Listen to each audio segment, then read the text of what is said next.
नमस्कार। आकाशवाणी जयपुर अजमेर से प्रस्तुत हैं प्रादेशिक समाचार।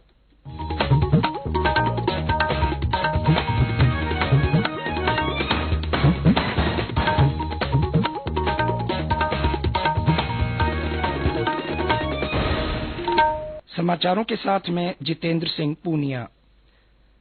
केंद्र सरकार ने देश के 1514 शहरी सहकारी बैंकों को मजबूती प्रदान करने के लिए 4 महत्वपूर्ण पहलों की घोषणा की है। प्रधानमंत्री नरेंद्र मोदी की सहकार से समृद्धि की दृष्टि को कार्यरूप देने के लिए गृह और सहकारिता मंत्री अमित शाह, वित्त मंत्री निर्मला सीतारमण और रिजर्व बैंक के गवर्नर के बीच बातचीत के बाद इन उपायों को अधिसूचित किया गया है।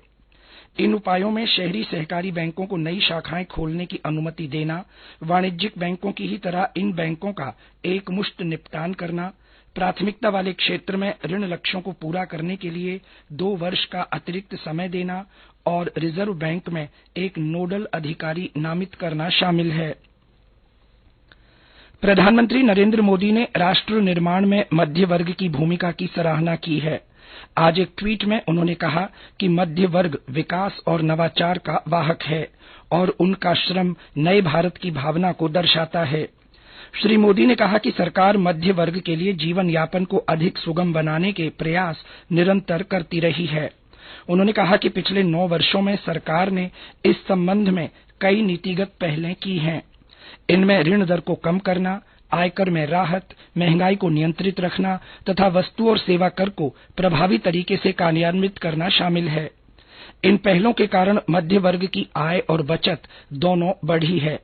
श्री मोदी ने कहा कि वर्ष 2014 में देश की आबादी में मध्य वर्ग की हिस्सेदारी 26% थी, जो इस वर्ष बढ़कर 31% हो गई है। सरकार के आंकड़ों के अनुसार देश में प्रति व्यक्ति आय बढ़कर लगभग 2 गुनी हो गई है और फिलहाल 1,72,000 रुपये प्रति व्यक्ति है। वर्ष 2014-15 में ये राशि 86,647 रुपये थी। मुख्यमंत्री अशोक गहलोत ने प्रदेश के 7 जिलों में खेल अकादमियों के लिए 14 करोड़ 25 लाख रुपए की वित्तीय मंजूरी दी है। इसके तहत सीकर के कोलीडा और बांसवाड़ा में फुटबॉल अकादमी, बीकानेर में साइकिलिंग, भीलवाड़ा में कुश्ती, चूरू के राजगढ़ में एथलेटिक तथा बाड़मेर और सीकर में बास्केटबॉल अकादमी की स्थापना की जाएगी। इन अकादमियों का निर्माण 2-2 करोड़ रुपए की लागत से होगा। इसके साथ ही नागौर के डीडवाना में कबड्डी अकादमी का निर्माण 25 लाख रुपए की लागत से किया जाएगा। सरकार के इस निर्णय से स्थानीय स्तर पर युवाओं को खेलों में भाग लेने के अवसर प्राप्त होंगे। केंद्र सरकार की ओर से अंतर्राष्ट्रीय योग दिवस के सिलसिले में चलाई जा रही हर आंगन योग मुहिम के तहत आज बाड़मेर में योगाभ्यास किया गया। सीमा सुरक्षा बल की 13वीं बटालियन की ओर से जालिपा में आयोजित योगाभ्यास में बीएसएफ के अधिकारियों और जवानों ने विभिन्न योग मुद्राओं के जरिए जीवन को निरोगी बनाने का संकल्प लिया। लोकसभा अध्यक्ष ओम बिड़ला आज सुबह इंटरसिटी एक्सप्रेस से कोटा पहुंचे।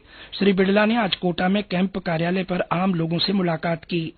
उन्होंने कल इटावा के तेजाजी मैदान स्टेडियम में कोटा बूंदी खेल महोत्सव के उद्घाटन समारोह में भी शामिल होंगे।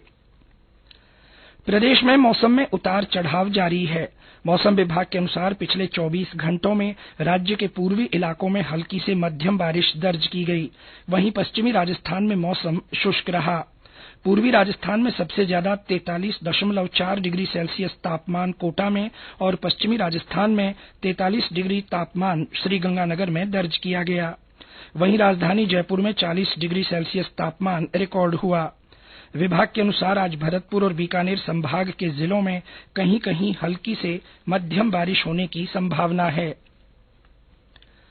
प्रधानमंत्री नरेंद्र मोदी ने 20वें एशियाई अंडर 20 एथलेटिक्स चैंपियनशिप में भारतीय खिलाड़ियों के प्रदर्शन की सराहना की है। ट्वीट संदेश में प्रधानमंत्री ने कहा कि देश को एथलीटों पर गर्व है। उन्होंने कहा कि एथलीटों ने असाधारण रूप से बढ़िया प्रदर्शन किया।